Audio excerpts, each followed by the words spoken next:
खुशी की तस्वीरें आ रहे हैं, देख सकते हैं आप। जश्न इस वक्त मनाया जा रहा है। जो कार्यकर्ता हैं वो अब सड़कों पर हैं, आतिशबाजी कर रहे हैं, लड्डू बांट रहे हैं और बधाइयों का जो सिलसिला है वो शुरू हो चुका है। हालांकि तस्वीर अभी 3 बजे के बाद पूरी तरह से एकदम साफ हो जाएगी, लेकिन अब जो प्रतिक्रिया है वो भी देखने को मिल रही है। एग्जिट पोल जो थे उससे भी बढ़कर जो रुझान आ चुके हैं, जो मैंडेट देखने को मिल रहा है एनडीए का, वो उससे काफी उत्साहित है। इस वक्त देख सकते हैं कार्यकर्ताओं में जबरदस्त उत्साह देखने को मिल रहा है। नीतीश कुमार के सुशासन और विकास की बातें हर तरफ की जा रही हैं और तस्वीरें लगातार आपको दिखा रहे हैं, देख सकते हैं जबरदस्त उत्साह हर तरफ। और विधानसभा के मतगणना में जो अभी तक नतीजे सामने आए हैं, एनडीए को बिहार की जनता ने पूरा समर्थन और आशीर्वाद दिया है और बम्पर जीत की ओर है। निश्चित तौर पर जो सोच थी और जो माननीय मोदी जी और नीतीश कुमार की सरकार का काम था, वो अब दिखने को मिल रहा है इस रिजल्ट के सामने। 243 विधानसभा पर पूरे मतगणना 243 विधानसभा सीटों पर, हाँ 243 सीटों पर हमें लगता है अभी तक ट्रेंड जो है 190 एनडीए को है और बाकी का महागठबंधन को है। इतना अंतर है, इतना फर्क है और आशा के अनुकूल ही रिजल्ट सामने आ रहा है। बिहार के मुख्यमंत्री कौन होंगे? बिहार के मुख्यमंत्री नीतीश कुमार जी हैं और रहेंगे। आरजेडी एमएलसी सुनील कुमार सिंह का जो बयान आया है बिहार में, तो इस पर क्या पॉलिटिकल सियासी बवाल मच रहा है? सुनील कुमार सिंह जो राष्ट्रीय जनता दल के प्रवक्ता हैं और संवैधानिक पद पर हैं, उनके जुबान से इस तरह का बयान दंगा फैलाने वाला, आग लगाने वाला, समाज में विद्रोह पैदा करने वाला, यही राष्ट्रीय जनता दल का चेहरा है और यही सोच है जिसको सुनील कुमार ने प्रवक्ता के हैसियत से लोगों के सामने रखने का काम अत्यंत दुर्भाग्यपूर्ण है और सरकार ने, शासन ने इसको संज्ञान लिया है और संभवतः उनके खिलाफ कार्रवाई भी करने का निर्णय लिया है।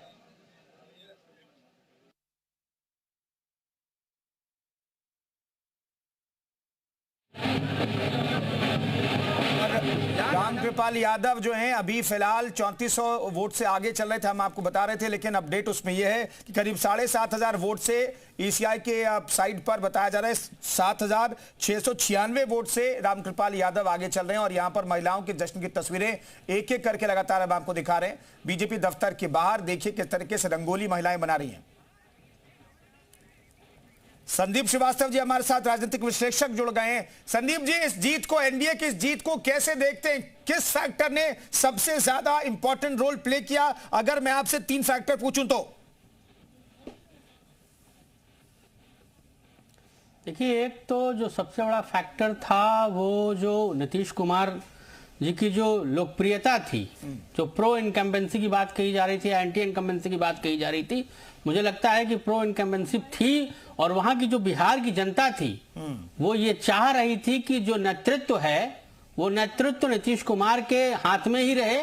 और उसका जो सबसे बड़ा जो 3 फैक्टर आपकी बात कर रहे हैं ना, उसमें सुशासन एक बड़ा फैक्टर था और कानून का राज जो एक तरीके से कहा जाए, और तीसरी जो महिलाओं की सुरक्षा और महिलाओं को जो शक्ति प्रदान की है नीतीश कुमार जी ने, जिस तरीके से वो मिलकर महिलाओं ने जो वोट परसेंटेज अगर आप देखिएगा कुंदन, तो पिछले मतलब मुझे लगता है कि जितने आज तक 3-4 चुनाव हुए, उन 3-4 चुनाव में महिलाओं का जो मत प्रतिशत है वो लगातार बढ़ रहा था। और इस चुनाव में उसमें मतलब एक तरीके से कहा जाए कि अविश्वसनीय बढ़त हुई है और महिलाओं का निकल कर आना, ये अपने आप में नीतीश कुमार जी की जो शासन चलाने का जो तरीका था, जो सशक्तिकरण की बात उन्होंने कही थी, वो एकदम साफ स्पष्ट झलक रही है। और जो ये प्रचंड जीत है, मुझे लगता है कि इस जीत को शब्दों में बयां कर पाना बहुत मुश्किल है। एकदम एक तरीके से जिस तरीके से एनडीए आगे बढ़ रही है, मुझे लगता है कि शायद आरजेडी बिहार में विपक्ष का जो अधिकार है शायद उससे भी बाहर हो जाएगी। विपक्ष का अधिकार के लिए जो उनको सीटें चाहिए शायद उतनी भी आरजेडी शायद नहीं पहुंच पाएगी। तो मुझे लगता है कि जो जंगल राज की बात कही जा रही थी, जो लगातार एनडीए के लोग प्रचार कर रहे थे कि अगर इनकी सरकार आती है तो राज्य में जंगल राज का मामला जो है वो बढ़ सकता है, कानून व्यवस्था की स्थिति बिगड़ सकती है। तो इस लिहाज से मुझे लगता है नीतीश कुमार का जो फैक्टर था और जो कहा जा रहा था कि कुर्मियों और दलितों और महा जो अल्पसंख्यक थे या जो और जो जातियां थी, जो पिछड़ी जातियां थी या अति पिछड़ी जातियां थी, जो महा अति पिछड़ी जातियां थी, उन जातियों ने एक तरीके से मुझे लगता है इस जीत में बहुत महत्वपूर्ण भूमिका निभाई और नीतीश कुमार एक तरीके से अब तक के मुझे लगता है कि बिहार के सबसे सफल नेतृत्वकर्ता के रूप में इस चुनाव में उभर कर सामने आ रहे हैं, दिख रहे हैं, जिसका मतलब बिल्कुल 2010 का जो आंकड़ा था 206 का, हाँ उससे भी मुझे लग रहा है कि हाँ जी आपको लगता है कि वो आंकड़ा छू पाएगा इंडिया? मुझे लग रहा है उसको भी शायद ये मुझे लग रहा है कहीं उससे आगे ना निकल जाए कुंदन।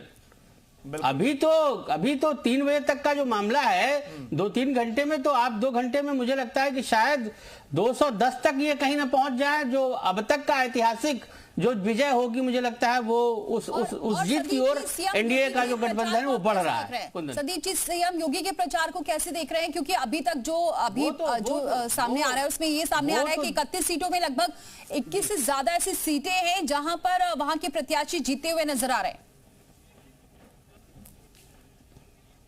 मुझे लगता है कि उनका वो सिर्फ बिहार, उत्तर प्रदेश या कुछ राज्यों तक आप योगी आदित्यनाथ को सीमित नहीं कर सकते। वो इस समय पूरे देश के एक ब्रांड के तौर पर निकल कर आ रहा है, पॉलिटिकल ब्रांड है योगी। उस तरीके से जिस तरीके से वो प्रचार कर रहे हैं, अभी जो आंकड़ा है मुझे लगता है कि वो उनका जो स्ट्राइक रेट रहेगा वो 100% स्ट्राइक रेट से भी बेहतर करके वो दिखाएंगे। अभी तो 22 है, ये आंकड़ा और बढ़ेगा।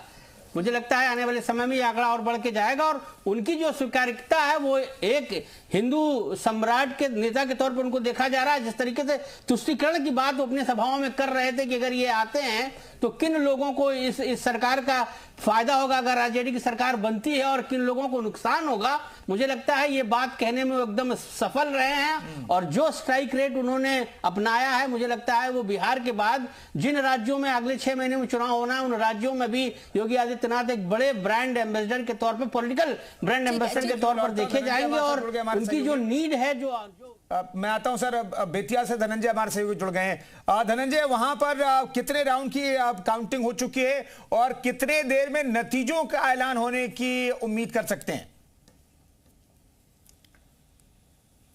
राउंड की गिनती हो चुकी है और पश्चिम चंपारण में 9 विधानसभा सीट हैं। बता दें कि यहां से सभी 9 विधानसभा सीट पर एनडीए बढ़त बना चुकी है और सभी सीटों पर 10,000 से 15,000 की एनडीए की बढ़त है। बता दें कि यहां पर देश के प्रधानमंत्री नरेंद्र मोदी ने चनपटिया के कुड़िया कोठी में एक सभा की थी और वहां से 21 विधानसभा सीटों को एक साथ साधा था।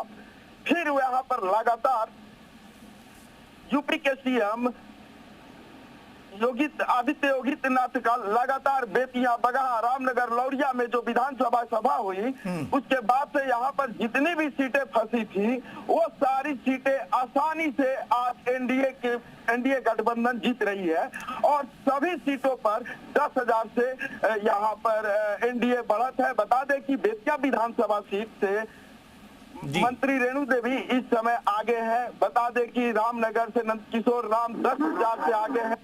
नरकटियागंज से संजय पांडे 15,000 वोटों से आगे हैं। नौतन विधानसभा से बता दें कि नारायण प्रसाद 12,000 वोटों से आगे हैं। तो कहीं भी 9 विधानसभा सीटों में यहाँ पर देखा जाए तो कहीं भी कोई लड़ाई नहीं रही और सभी सीटों पर 10,000, 15,000 से 16 राउंड की गिनती में एनडीए गठबंधन आगे निकल गई है। आपने कहा कि भाई वहां पर सीटें कुछ फंसी हुई थी, मुख्यमंत्री योगी आदित्यनाथ की सभाएं वहां पर आयोजित की गई, उससे ये सीटें एनडीए के पक्ष में जाती हुई दिखाई दे रही हैं। बहुत अहम रोल रहा योगी आदित्यनाथ के वहां पर रैलियों का। जी आप बता दें कि हम बेतिया विधानसभा की बात करें, यहाँ पर जो रेणु देवी है जो अभी आगे है, वो लगातार डिमांड कर रही थी कि आदित्य योगी नाथ की यहाँ पर एक सभा हो तभी ये सीट निकल पाएगी। तो वहाँ पर बेतिया के रमना में उनकी एक सभा हुई। लौरिया विधानसभा में विनय बिहारी की सीट फंसी हुई थी, वहाँ पर योगी आदित्यनाथ की सभा हुई। बगहा फंसी हुई थी सीट, वहाँ पर योगी आदित्यनाथ की सभा हुई और ये सभी सीटें निकल गई हैं। तो ऐसा में कहा जा सकता है कि योगी आदित्यनाथ की वजह से एनडीए में सभी जो फंसी हुई सीटें थी वो निकल गई हैं। जी बिल्कुल, संदीप जी हमारे साथ मौजूद है। संदीप जी, मुख्यमंत्री योगी आदित्यनाथ जहां जहां गए विपक्षियों को कृष्णद्रोही, रामद्रोही भी बताया, राष्ट्र प्रेम की भावना जगाई, हिंदुत्व का जिक्र किया और साथ में साथ किया, कुंदन बंदर का भी जिक्र किया। बिल्कुल, उसका भी जिक्र किया और साथ में साथ आरजेडी के जंगल राज को भी याद दिलाया। उसका असर है ये? जी, बता दें कि यहाँ पर उन्होंने जब बेतिया विधानसभा में जब वो आए थे तो उन्होंने दहाड़ा था कि यही कांग्रेस और राजद के लोग हैं जिन लोगों ने राम मंदिर नहीं बनने दे रहे थे, यही वो राजद के लोग हैं जो यहाँ पर राम रथ को रोकने का काम किया था। इन तमाम मुद्दों को लेकर उन्होंने लगातार यहाँ पर जो उनका स्पीच था उससे एक बड़ा वर्ग जो था उसका ध्रुवीकरण हुआ और जितनी फंसी हुई सीटें थी वो आज आसानी से निकल रही हैं और सभी सीटों पर 10 से 15 हजार की एनडीए की बढ़त हो गई है। जी बिल्कुल, शुक्रिया धनंजय इस खबर पर जानकारी देने के लिए आपका। तो बेतिया से हमारे सहयोगी धनंजय मौजूद हैं जहां पर जिनके आसपास बहुत सारी सीटों पर चुनाव प्रचार किया मुख्यमंत्री योगी आदित्यनाथ ने। वहां पर हिंदुत्व का जिक्र किया, सनातन का जिक्र किया और इसकी वजह से वहां पर एनडीए गठबंधन की जीत होती हुई दिखाई दे रही है। जंगलराज की छवि को भी प्रस्तुत किया गया, परिवारवाद की छाप भी इस चुनाव पर दिखी है, परिवारवाद का जिक्र तमाम चुनावी सभाओं में किया गया। गठबंधन में लास्ट तक सस्पेंस बरकरार रहा, ये भी एक वजह रही। तेजस्वी की कुछ गलतियां भी सामने आई। एनडीए की जीत के फैक्टर के बारे में भी आपको बता रहे हैं। महिलाओं को 10,000 रुपए दिए गए, दरअसल ये जीविका महिला मिशन के तहत दिया गया। नीतीश का जो चेहरा था पिछले 20 सालों से बेदाग, वो काम किया। ब्रांड मोदी, ब्रांड योगी ने भी काम किया। सुशासन बाबू की छवि जो नीतीश कुमार की है उसने काम किया। एनडीए की जीत के ये तमाम फैक्टर हैं। संदीप जी हमारे साथ लगातार बने हुए। संदीप जी, इन फैक्टर में हालांकि शुरुआत में मैंने आपसे पूछ लिया कि 3 फैक्टर क्या है। महिलाओं का जुड़ाव जो है एनडीए और जेडीयू से खासतौर पर अगर कहें तो आखिर ये क्यों है? क्या रोजगार से लेकर के जो नौकरी की बात है, सरकारी नौकरी, उसमें आरक्षण की व्यवस्था की गई, पंचायत चुनाव में 50